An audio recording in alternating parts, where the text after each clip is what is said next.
네, 이제 오늘 기독교 윤리학 6번째 시간입니다. 오늘은 피임에 대한 성경적 윤리인데 전 한 번도 교회에서 피임에 대해 배워본 적은 없는 것 같아요. 아마 모두 그렇지 않을까 싶습니다. 우리가 뭐 낙태에 대한 가르침도 흔히 가르치지 않는 편인데 피임은 사실 들어볼 기회가 전혀 없죠. 근데 우리가 이 생명 윤리 쪽에서 피임이라고 하는 영역도 너무 잘 배워야 되는 이유는 바로 피임에서부터 일종의 낙태가 유발되기 때문입니다. 모든 피임이 옳지가 않습니다. 성경적으로 건전한 피임이 있는가 하면 어떤 피임 방법 같은 건 사회에서는 허용한다 할지라도 일종의 유산과 낙태를 유발하는 피임법이 있어요. 그렇기 때문에 우리가 성경적으로 어떤 피임법이 건전하고 그렇지 않은가, 또 자녀 계획은 얼마만큼 하는 게 좋은가, 그냥 많이 낳는 게 다 좋은 건가, 아니면 안 낳는 게 좋은 건가, 이런 내용들을 한번 살펴보도록 하겠습니다. 자, 강의 목표 우리 함께 한 목소리 읽겠습니다. 시작.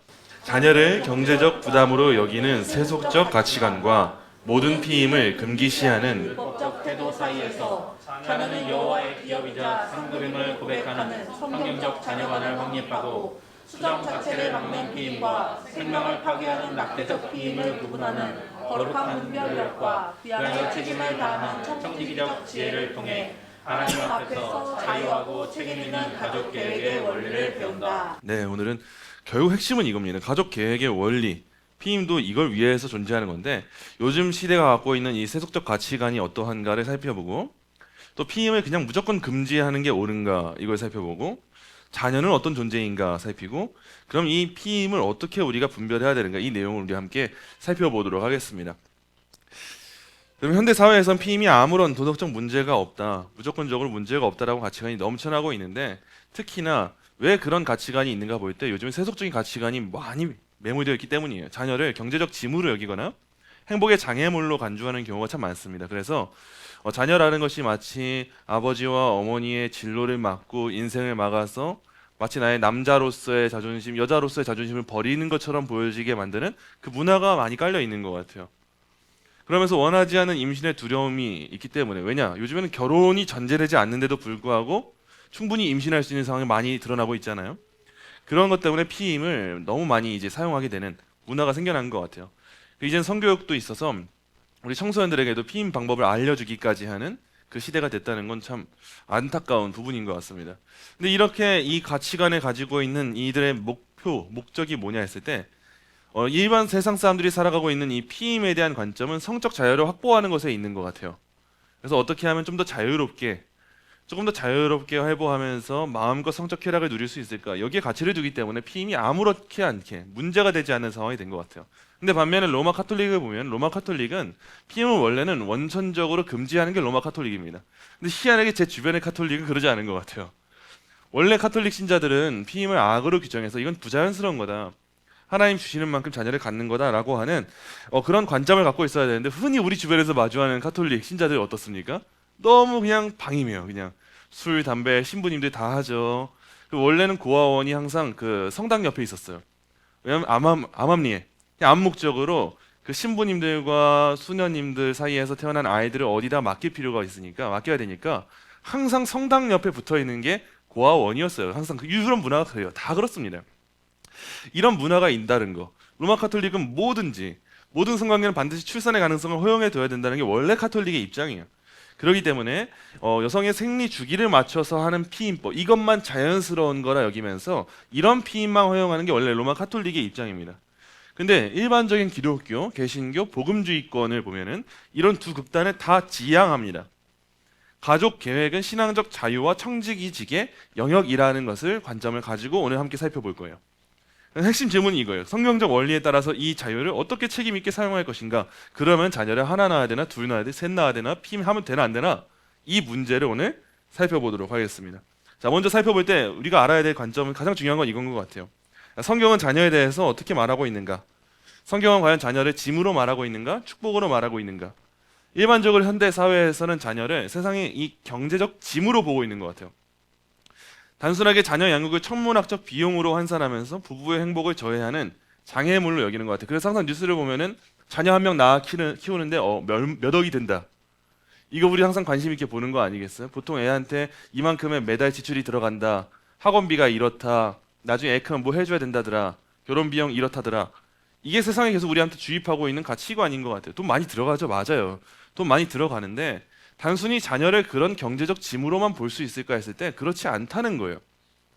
자녀 키울 때 돈 많이 들어가죠. 근데 일단 자녀 출산하는 과정에서 저도 우리 교회에서 제가 돈을 제일 많이 쓴 것 같아요.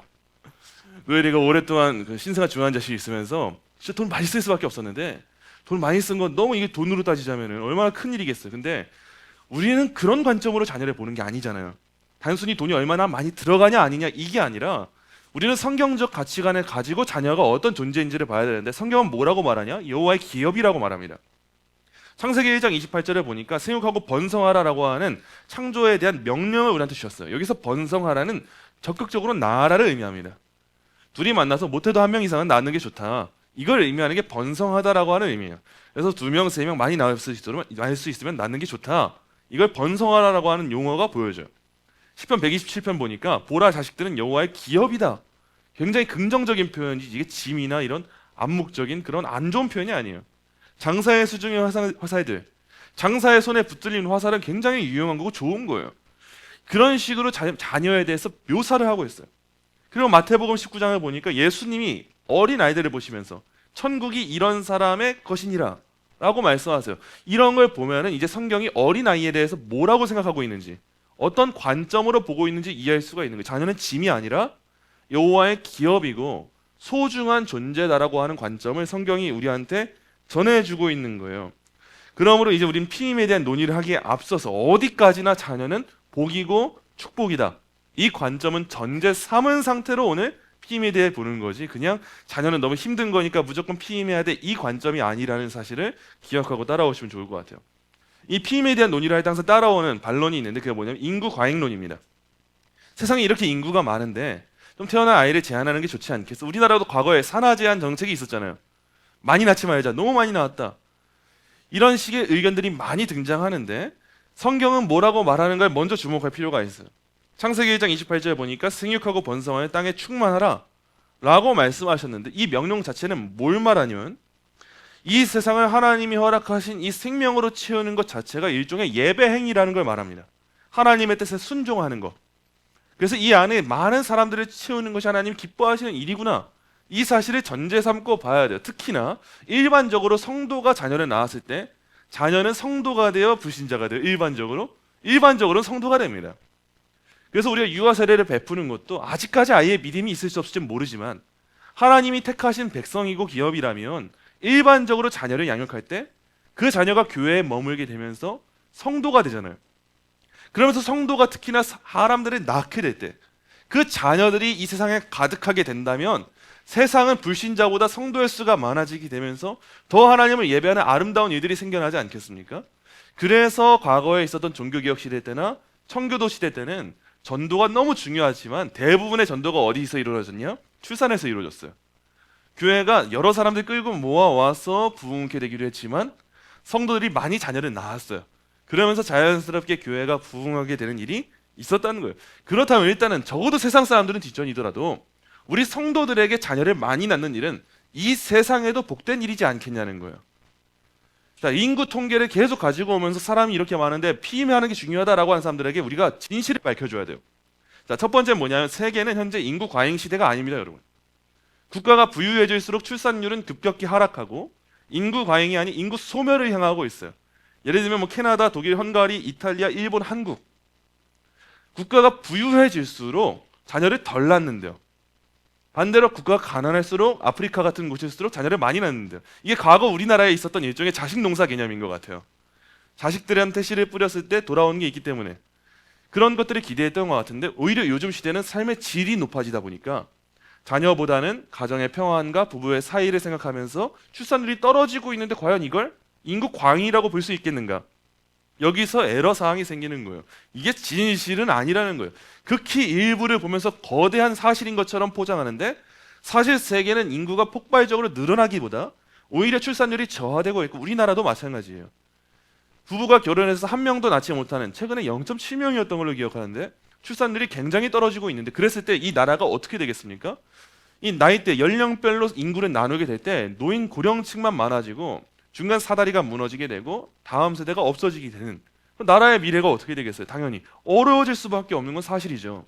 이런 시대인데 지금 애 낳지 마라? 이거는 말이 되지가 않는다는 거예요. 둘째, 높은 인구 밀도가 반드시 낮은 삶의 질을 의미하는 건 아니에요. 미국의 매사추세츠주는요, 중국의 인구 밀도보다 약 2배 이상 높아요. 그 중국이 얼마나 사람이 많습니까? 근데 그것보다 2배 이상 높고 인도보다는 조금 적어요. 인도는 얼마나 또 사람이 많아요. 근데도 불구하고 사람들은 매사추세츠 주에 사는 걸 좋아하냐 싫어하냐 했을 때 좋아해요. 왜냐하면 삶의 질이 높아요. 우리도 생각해 보세요. 의정부가 서울보다 인구 밀도가 낮을 수밖에 없어요. 근데 우리는 이왕이면은 어디 사는 게 더 삶의 질이 좋다고 느낍니까? 서울 아니겠어요? 그 사람 많은 곳? 그곳에 가면 더 좋은 삶의 질이 열리니까 거기 살고 싶다 하는데, 과연 인구 밀도가 무조건 높다고 해서 사람들 삶의 질이 떨어지는가? 그것만은 아니라는 거예요. 그렇기 때문에 이런 반론들에 대해서 우리가 뭐가 진실인가, 이걸 아는 상태로 이거는 사실 성경적으로도 맞지 않을 뿐더러 실제적으로도 맞지 않아라고 하는 그 관점을 가질 필요가 있겠죠. 자, 그럼 이제 본격적으로 피임에 대한 건데, 피임의 도덕적 허용 범위가 어디까지인가? 우리는 어떻게 지혜를 가져야 되는가? 이 내용입니다. 먼저 지혜로운 가족 계획은 정당하다는 거 여러분 아셔야 돼요. 예를 들면 이런 거예요. 모든 가정이 많은 자녀를 가질 필요는 없고요. 학업을 수행하거나 재정적인 안정을 위해서나 혹은 이미 있는 자녀들을 더 잘 양육하기 위해 자녀 계획을 연기하는 결정은 지혜롭고 선한 선택이 될 수 있습니다, 여러분. 우리 기독교인들이 일종의 옛날부터 왜 그런 관점이 내려왔는지 모르겠어요. 무조건 기독교인이 많이 낳는 거야. 근데 무조건 많이 낳는 게 단말은 아니에요. 제 동기들 중에서도 무조건 많이 낳는 파가 많이 있어요. 그러다 보니까 이미 결혼한 지 몇 년 되지도 않았는데 자녀가 셋, 넷 이렇게 되는데, 그러고 나서 어떻게 사는가 보니까 설교를 준비를 안 하고 즉흥 설교를 해요. 무슨 말인지 이해가 되세요? 자녀들 보느라 정신이 없어가지고 강대상 올라오기 전까지 설교 준비를 한번 똑바로 못한 다음에 올라가서 아무 말이나 하고 있는 거예요. 그럼 과연 그 모습을 보고 하나님이 지혜롭다, 잘했다, 충성된 종이다 이러시겠냐는 거예요. 만약에 지금 내 상황과 여건이 감당하지 못할 상황이에요. 이게 다 준비가 되지 않았고 감당을 불가능한데 지금 맡겨진 사역도 못하고 있고 주어진 책임도 못하고 있는데 그냥 무턱대고 번성하라고 하셨으니까 번성하는 거, 그게 옳은 일이냐는 거예요. 그게 옳은 일만은 아니라는 거예요. 때로는 시기와 상황과 하나님 주신 상황에 따라서, 환경에 따라서 학업을 수행하는 그 소명이 있어요. 그럼 그거에 따라서 연기가 가능합니다. 재정적인 안정이 필요해요. 한 푼도 없고요. 기저귀도 못 채우는데 그냥 가는 것만이 믿음일까 했을 때 믿음일 수도 있겠죠. 하지만 그것은 맹신일 수도 있다는 거예요. 이미 있는 자녀들을 다 잘 양육하지 못하고 있는 상황이에요. 근데 그게 불가능한 상황에 자녀를 무조건 많이 낳아요. 그래서 이미 있는 자녀도 못 돌봐요. 근데 이런 상황이 과연 무조건 옳은가? 그것이 무조건 옳지는 않다는 거예요. 그렇기 때문에 지혜롭게 성도들은 더 기도하면서 하나님이 우리 가정에 맡겨주신 소명이 무엇일까? 지금 우리한테 맡기신 일이 무엇일까를 알면서 책임을 지기 위해서 계획하는 것, 이것은 올바르다는 겁니다. 특히나 우리 교회는 얼마나 자녀들이 많습니까? 이 자녀들 많은 상황 가운데 또다시 자녀를 계획하게 될 때 지혜롭게 기도하면서 그렇게 준비해야 된다라는 겁니다. 성경의 원리는 이런 거예요. 디모데전서 말씀 보니까 누구든지 자기 친족, 특히 자기 가족을 돌보지 아니하면 믿음을 배반한 자요 불신자보다 더 악한 자니라 라고 기록이 되어 있어요. 이 본문 자체는 원래 과부를 지칭하지만 여기서 말하는 자기 가족이라고 하는 말에는 자녀들도 포함되는 개념입니다. 자녀들까지. 여기서 자기 가족을 부양한다라고 할 때 이 부양한다는 것의 의미가 뭐냐? 재정적으로, 신체적으로, 감정적으로, 영적으로 필요를 채워주는 게 자기 가족을 돌보는 거예요. 이것까지 다 돌볼 수 있는 게 하나님이 원하시는 책임인데 이걸 못하고 있는 상태로 그냥 무조건 무턱대고 낳아요, 그냥 자녀를. 이랬을 때 문제가 발생을 할 수밖에 없다는 거예요. 충분히 발생할 수밖에 없죠. 이런 것들에 대해서 우리가 단순히 믿음으로 번성하라고 하셨으니까 번성한다? 아니요, 그럼 감당을 못하게 돼요. 이런 것을 지혜롭게 우리가 결정해야 된다는 거예요. 누가복음 말씀이에요. 너희 중에 누가 망대를 세우고자 할진대 자기의 가진 것이 준공하기까지에 족하였는지 먼저 앉아 그 비용을 계산하지 아니하겠느냐. 여러분, 이 원칙을 피임의 문제에 한번 적용해 보는 거예요. 그럼 부부가 현실적으로 재정적 자원을 검토하는 건 지혜로운 겁니까? 아니면 믿음이 없는 거예요? 지혜로운 거예요. 그냥 우리가 단순히 물질적인 것만 생각하면서 자녀는 경제적 짐이야 이러면 문제죠. 근데 일종의 계획을 세워놓고 망대를 세우기 전에 계획을 해야 될 거 아니겠어요? 교회가 요즘에 많이 문제가 생기는 게 뭐예요? 교회가 재정을 감당할 능력이 안 되는데 건축부터 해요. 그랬다가 문제 터지면 교회 경매 넘어가고 이단한테 팔려 넘어가는 거 아니에요? 이런 것처럼 자녀를 계획할 때도 그냥 자녀 많이 낳는 게 다 좋은 거니까 하고 다 낳는다 생각해 보세요. 여기 계신 분들 다 낳는다 생각해 보세요. 그럼 말씀은 누가 들어요?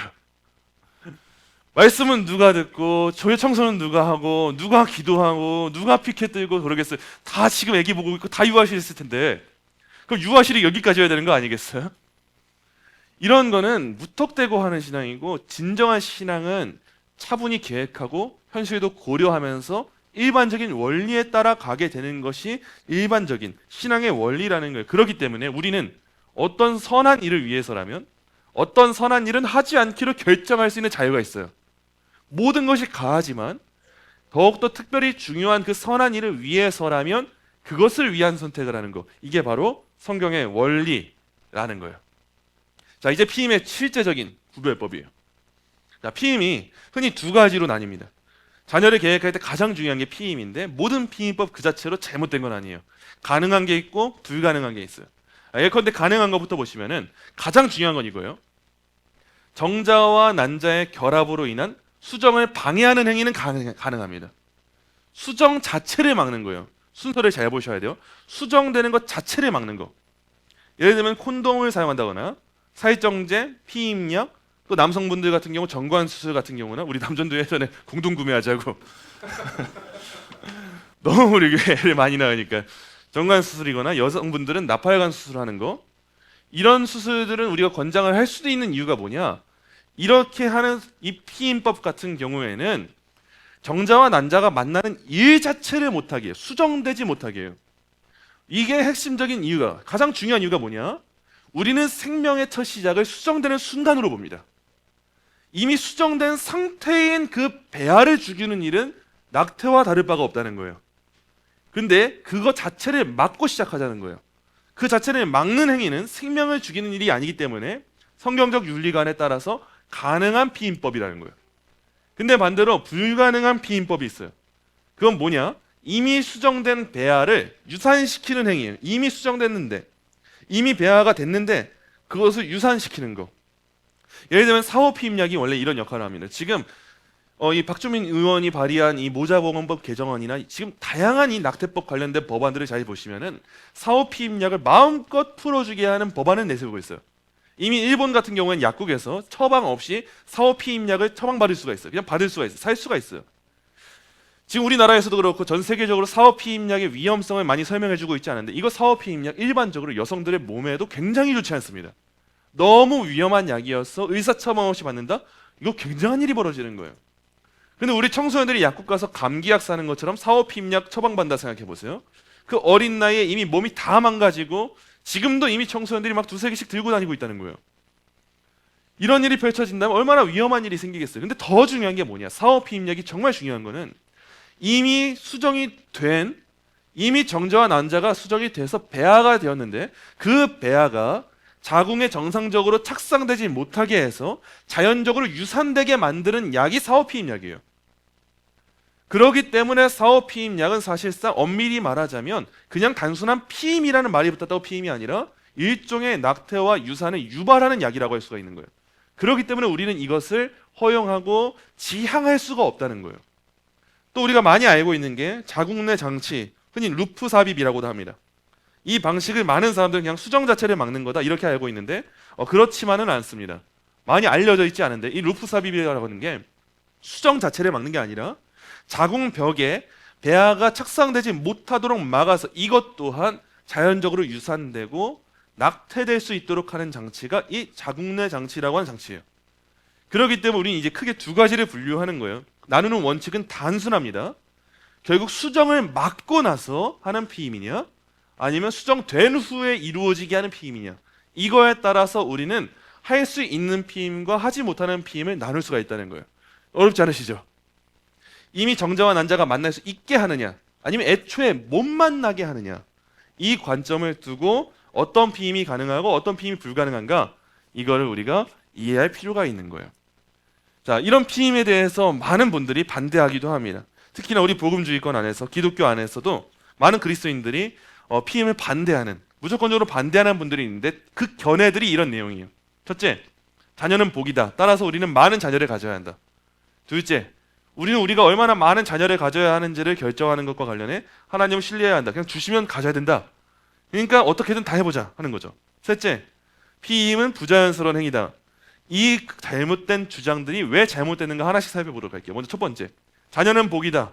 우리는 많은 자녀를 가져야 된다. 이 주장부터 볼게요. 그럼 이 주장의 근거에는 선한 건 무조건 극대화시켜야 된다라고는 추론이 담겨 있어요. 이 추론의 문제점이 뭐냐? 우리의 삶에는 선한 게 너무 많다는 거예요. 근데 그 선한 걸 다 증진시키냐 한번 생각해 보세요. 자, 첫 번째, 여러분 잠은 선해요? 아니에요? 선하죠. 주께서 사랑하는 자에게 잠을 주신대요. 그러니까 지금도 얼마나 사랑하는 분들이 있을지도 몰라요. 우리 주일 예배 때만 되면 하나님 얼마나 사랑하시는지 잠을 막 쏟아지게 하시잖아요. 잠 자체는 선해요. 맞아요. 좋은 거예요. 복이에요. 근데 우리가 잠이라는 걸 선하다고 해서 무조건적으로 극대화시킵니까? 아니요. 그거는 나태한 거고 게으른 게 됩니다.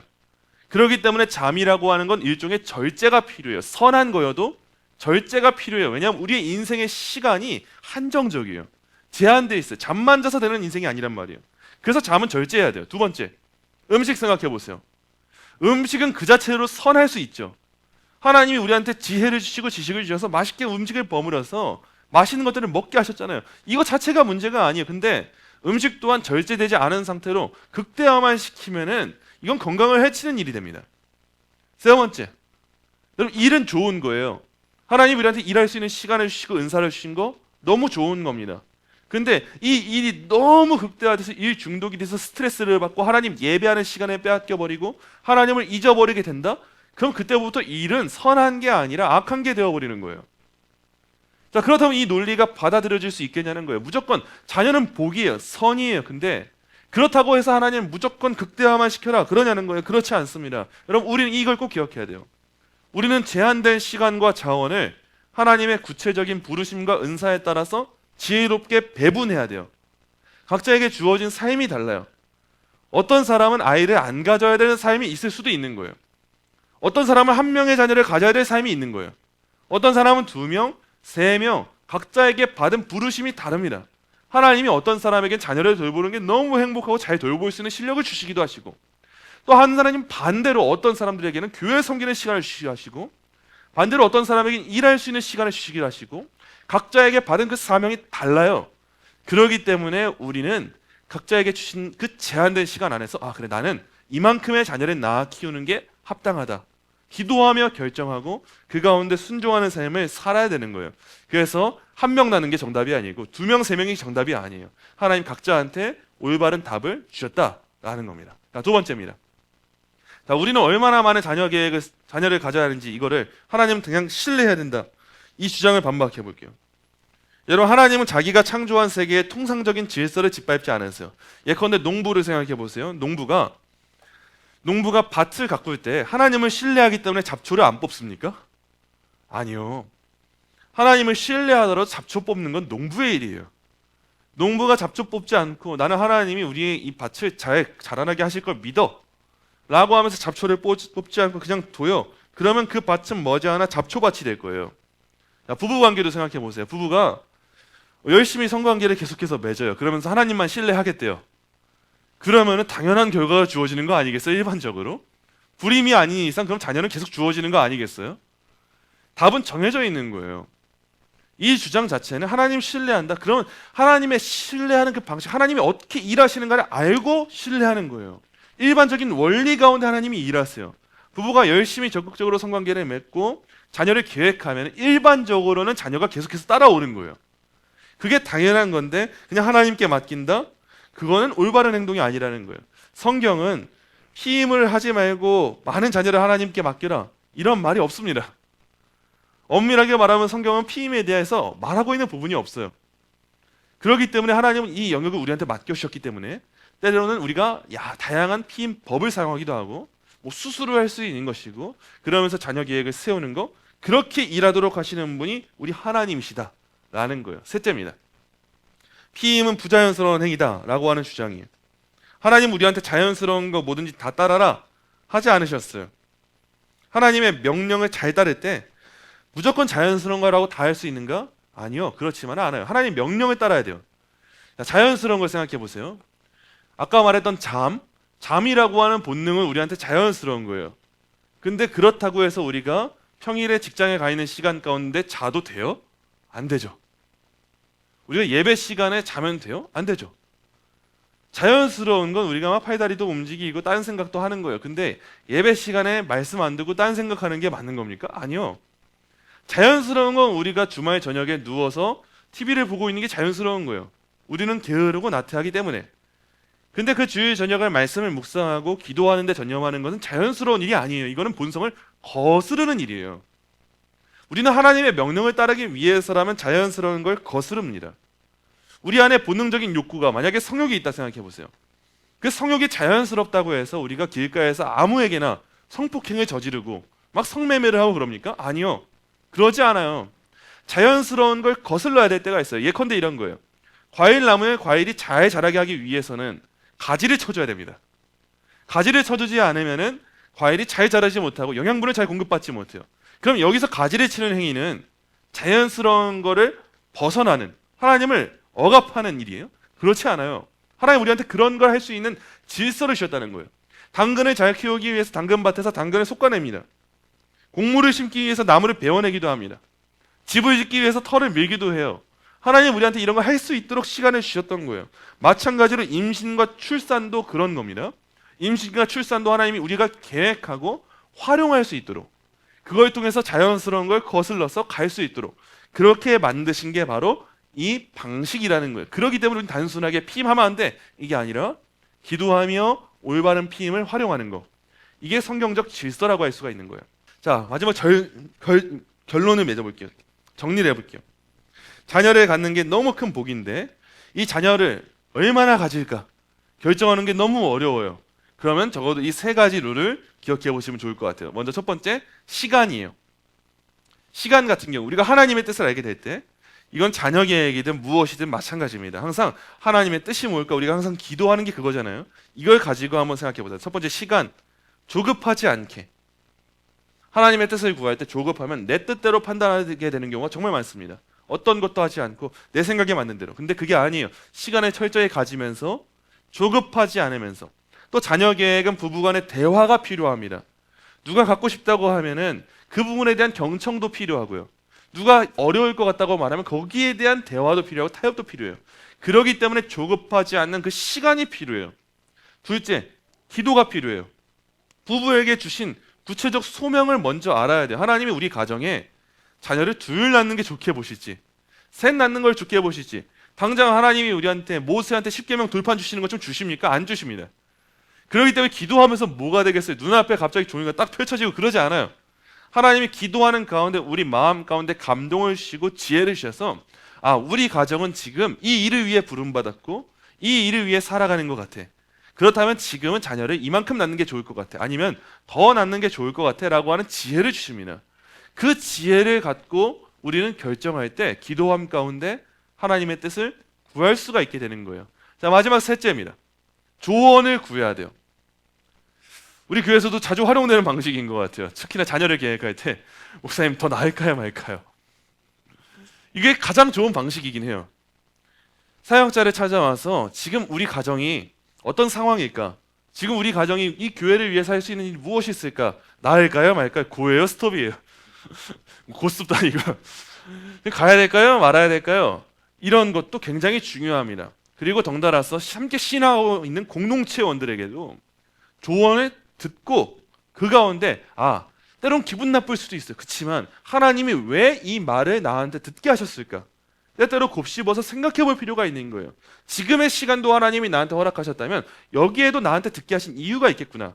그래서 우리가 이 세 가지 시간과 기도와 조언을 고려할 때 우리 가정이 지금 가야 될까 말아야 될까 이게 정리가 될 것이고, 단순한 자녀 계획만 아니라 우리가 항상 하나님의 뜻을 구하는 모든 일에 있어서 시간, 기도, 조언, 이 관점으로 보시면 하나님의 뜻이 무엇일까 이거를 깨닫게 되실 것 같아요. 오늘 강의를 마칠 때 여러분이 꼭 다음 세 가지의 일은, 이 세 가지의 일을 저지르는 것은 반드시 피하셨으면 좋겠어요. 첫째, 두려움이나 이기적인 생각, 비기독교적인 문화에 거룩하지 못한 기대들에 의거해 결정함으로써 하나님의 부르심에 순종하지 않는 것. 우리 교회에 이런 생각이 있을지 모르겠어요. 세상에 그냥 단순히 자녀를 짐이라고 여기는 거, 재정적 문제라고만 여기는 거, 재정 중요하죠. 근데 재정적 문제라고만 여기는 거, 이것 때문에 하나님의 부르심이 자녀를 출산하는 일인데 주저하게 된다? 그렇다면 이런 것에 있어서는 빠지지 않으시면 좋겠다 생각이 들어요. 둘째, 하나님으로부터 온 믿음이 아니라 단지 자신의 그릇된 동기의 투영일 뿐인 믿음을 가장한 경솔하고 무책임한 확신의 의거에 결정하는 것. 하나님의 뜻은 전혀 안주하고 고려하지 않았는데 그냥 내가 하고 싶어서 내 만족을 위해서 자녀를 낳거나 낳지 않거나 그러면서 믿음으로 포장하는 거. 우리 항상 하나님의 뜻이 이거일 거야 라고 하면 믿음으로 포장하는 일들이 많이 생기잖아요. 그렇지만 이런 건 좋은 일이 아니잖아요. 이런 거에 있어서 우리가 좀 치우치지 않으면 좋겠어요. 셋째, 마지막이에요. 교회 공동체 안에서 서로의 결정을 비판하며 각 사람과 가정에게 허락하신 부르심과 은사를 존중하지 못하는 거. 이게 가장 중요합니다. 각자의 가정의 상황이 다 달라요. 그래서 우리가 함부로 누구에게 왜 자녀를 몇만 낳았냐, 이 일은 안 하는 게 좋아요. 특히나 교회 안에서. 우리 이제 또 명절 다가오잖아요. 명절 다가오면 우리 예전에 그거 있던데요. 세뱃돈 얼마 주면 이런 말 할 수 있고 그런 거. 결혼 언제 할 거야? 대학은 어디 갔어? 세뱃돈으로 순위를 매겨가지고 그런 게 있던데 왜 그런 말이 나왔겠어요? 일반적으로 궁금하고 묻고 싶으니까, 조카인데 묻고 싶으니까 묻죠. 당연히 어떤 마음인지 모르겠어요. 근데 세상 문화에서도 그런 문화가 있는데 흔히 우리 교회에선 적어도 우리 가정들 사이 가운데 주님 왜 셋만 낳으세요? 하나님 주신 뜻이 있으니까 셋 낳았겠죠. 왜 둘이에요? 왜 하나예요? 왜 아직 안 낳았어요?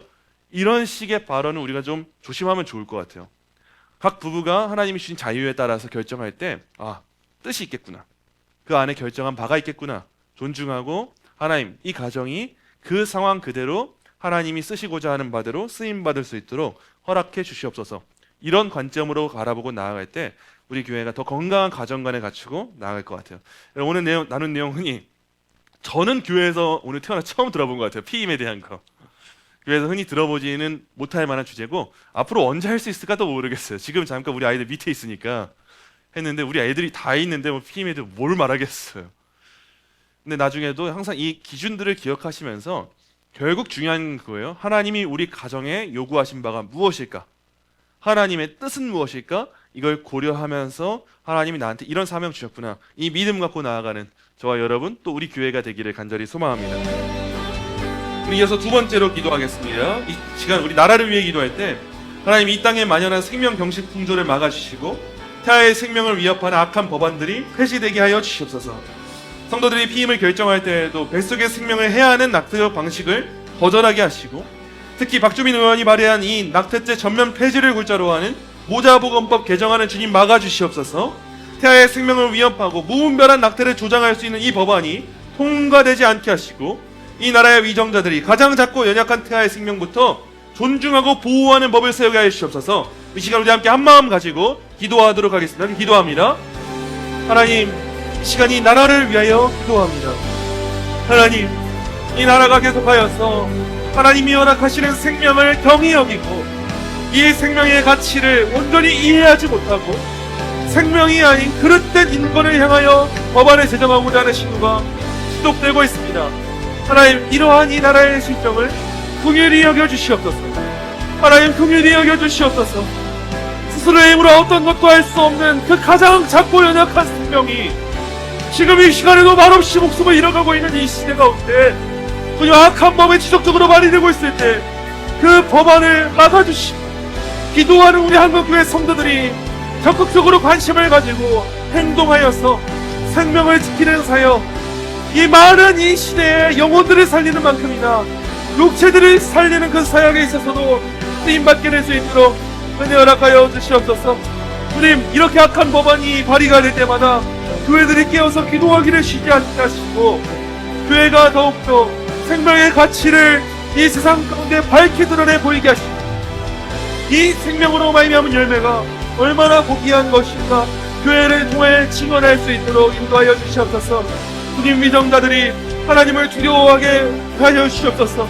우리 위정자들이 하나님이 나를 세우셨다는 인식을 갖게 하여 주시옵소서.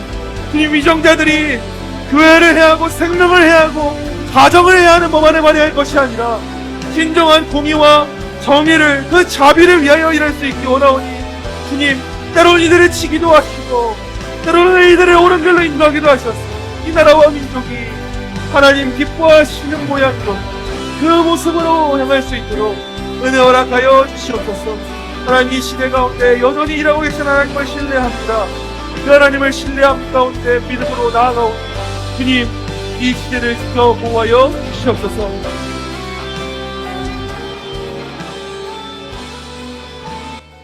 하나님 감사합니다. 오늘 우리 교회가 이 피임에 대한 이 세상의 가치관과 방법들과 또한 성경의 방식들, 성경의 가치관을 배우게 하시며 감사합니다. 하나님, 우리는 세속적 가치관과 달리 자녀가 그저 짐이 아니라 하나님의 기업임을 고백합니다.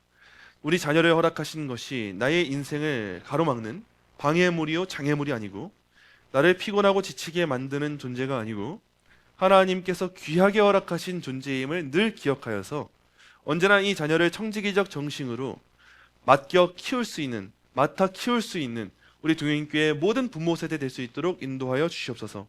하나님, 시대가 아무리 이 생명의 문제를 경히 여긴다 할지라도 우리 교회부터 이 생명의 가치를 온전히 증거하는 교회 되기 원합니다. 하나님, 지금도 여전히 발휘되고 있는 낙태죄를 전면으로 폐지하는 법안들이 있습니다. 주님, 이런 법안들을 막아주시고 이 나라를 긍휼히 여겨주시옵소서.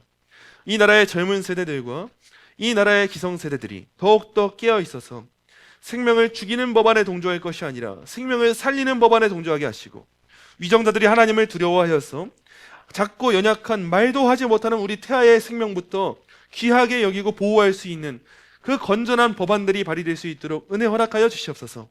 하나님, 우리 교회가 이 영혼의 생명을 살리는 이 기관인 것도 있지만 이 시대 가운데 많은 육체의 생명까지도 책임지는 기관이 되기 원합니다. 지금 낙태죄와 둘러싼 이 안 좋은 악법들의 폐지를 위해 열심을 다해 목소리 내게 하시고 각자의 자리에서 생명의 소중함을 전달할 수 있는 생명의 수호자가 되는 우리 모든 성도들 될 수 있도록 은혜 허락하여 주시옵소서. 주님, 다시 우리가 삶의 현장으로 나아갑니다. 우리가 눈에 보이는 법안을 폐지하기 위해서, 반대하기 위하여 애쓰는 것도 좋지만 각자의 삶의 자리에서, 가정에서, 일터에서, 사회에서, 그 자리에서 또 다른 모습으로 내 주변인들부터, 그 이웃들부터 그들의 생명을 지키는 일이 우리 성도들을 통하여 이루어질 수 있도록 늘 붙들어 주시고 능력 허락하여 주시옵소서. 우리에게 주어진 삶이 어떤 삶일지 모르나 가난하거나 비천하거나 부하거나 부요하거나 어떤 상황이든 간에 내게 능력 주시는 자 안에서 모든 것을 할 수 있다 고백하였던 바울의 고백처럼 모든 것을 할 수 있는 한 주가 될 수 있도록 은혜 허락하여 주시옵소서. 감사하며 예수님의 이름으로 기도합니다. 아멘.